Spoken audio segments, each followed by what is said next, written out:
para sa mga bagong Kristiyano. Unang-una, salamat sa Panginoon na nagkaloob sa inyo ng napakadakilang kaligtasan sa kasalanan. Pinatawad ng Diyos ang inyong mga kasalanan at ginawa niya ang mahimalang pagbago ng inyong puso.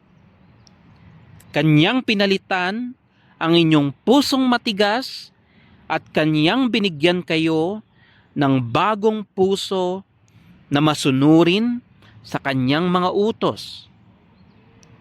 Hindi lang kayo pinatawad ng Diyos, kundi nilinis niya ang inyong buhay at binigyan niya kayo ng napakadakilang kaloob.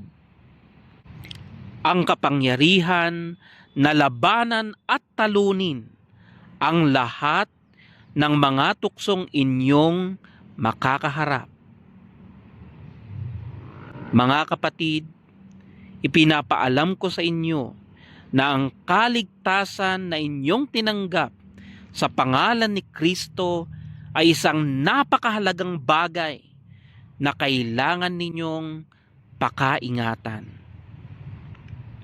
Kung inyong pakaseryosohin na ingatan ang kaligtasan na inyong tinanggap, kung inyong hahanapin sa lalong madaling panahon ang ikalawang gawain ng biyaya ng Panginoon, ang lubusang kabanalan, kayo'y magiging mas makapangyarihan kaysa ngayon.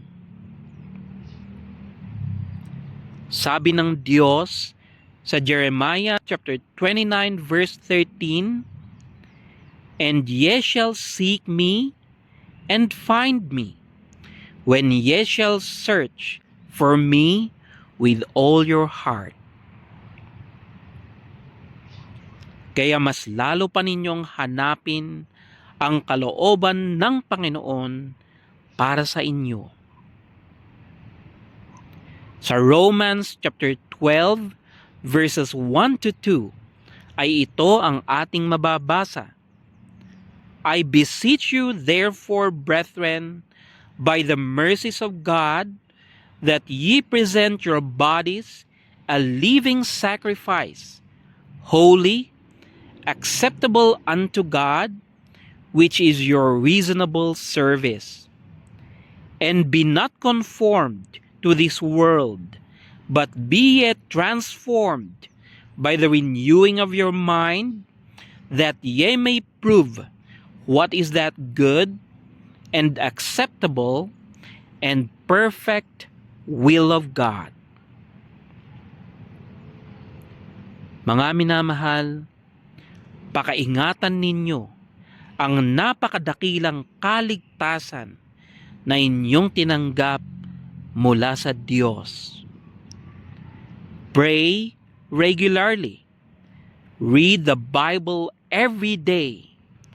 Use the King James Version and the New King James Version Bibles, and obey all the commandments of Jesus Christ that you are aware of.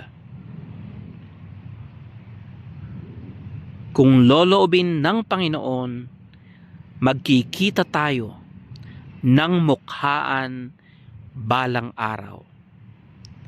As of now, be content with the fact that by the grace of God, I can teach you through this YouTube channel, Holy Benevolence.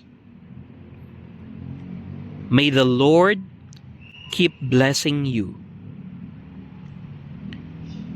This is the Puma Voice.